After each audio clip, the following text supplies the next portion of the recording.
afternoon. Welcome to the Golf Performance Academy. We're going to do a series of informational packs that are going to enhance your ball striking, short game, putting, mental strategy. And we're going to spread this over a short period of time because the weather's just broken and we're ready to play. My name is Leo Tabak. I'm the director of the Golf Performance Academy and owner, and I'd like you to take this ride with me to shooting lower scores and better ball striking. We're going to start out with the shortest swing in golf, and yet the one that represents the most amount of strokes on the scorecard, according to the architect's design.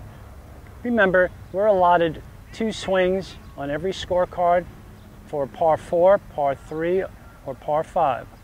So let's talk about putting. First style of putting and swinging a putter head in a straight line is depicted by the infamous belly putter. You'll notice that the face of the club and the lines and design and the size of the head and resting the putter head shaft either against the arm or the stomach allows you to swing in a straight line. As of 2016, these type styles of putters will not be allowed for competition play. But to illustrate the point of a square back swing and a square forward swing using the putting track, the visualization is that the face of the putter swings directly back on the line, off the ground, impact, off the line again, depending upon the style putter you have. We're now going to move to a putter that is termed toe heavy, where the toe of the club rotates around similar to a golf swing. The toe heavy putter, in which the toe heavy putter will swing in a fashion just as the golf club swings. The face of the club will rotate open and closed, will rotate to the right, square impact, left after, depending upon the distance you'd like to travel. With both styles, our eyes will be over the top of the golf ball. Our shoulders will be parallel to our directional line. And the connection between your hands, arms, and shoulders will move the face of the putter head. Hands, arms, and shoulders were more apt to move the face of the putter head with a straight back, straight forward swing. With a rounded swing, it would be your forearms and hands. Now let's discuss how to hold the putter in general. Holding the club, this is for the right-handed players. We're just going to reverse it for left-handed players. But when putting, we hold the club in the palm of the left hand, with the left thumb down the top of the shaft. The right hand, we hold the putter in the fingers of the right hand, similar to your golf grip, with the right thumb down the shaft. As I lower it to the ground, your starting position, you'll notice the connection between hands, forearms, shoulders. The purpose of this grip is to allow the forearms to rotate the putter head. The purpose of this grip is to allow a club that's designed to move in a straight line to be moved in a straight line. So we fit the shape of the golf club that we have for putting, for driving, for irons, for bunker play, and we'll carry that information further as we move down the series road. Now that we've touched on how to hold the club and how to swing the club according to its design, let's talk about the practical use. The hole in front of me is a training hole. It's much smaller than the actual hole itself.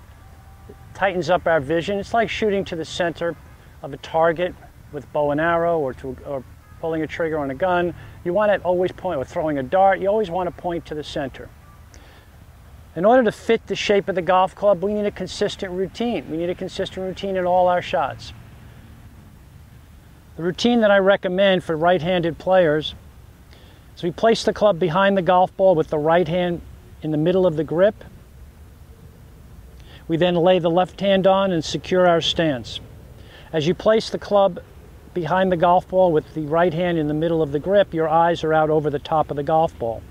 Your left hand, your right foot drops back, and now you're square. And you're ready to play. You're ready to play. We're playing the game. As we go along, we're going to talk a lot about not playing mechanics, but playing golf. You'll notice that golf balls now have writing on the side of the golf ball. Some players actually take their magic markers and they'll draw a line on the seam. All players will do that. That's to give them to make it easier for them to align the golf ball to the target starting line, the line we'd like the ball to start rolling on, and then let gravity take its toll. Other players putt without a line, without looking. They're more creative.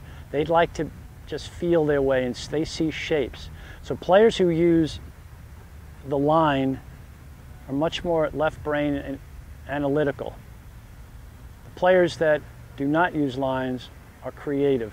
They could be musicians, they could read a lot. That's what they like to do. Okay, we're going to go through the process. We're going to mark my golf ball. Always marking it from behind the golf ball, having the marker touch the circumference of the ball.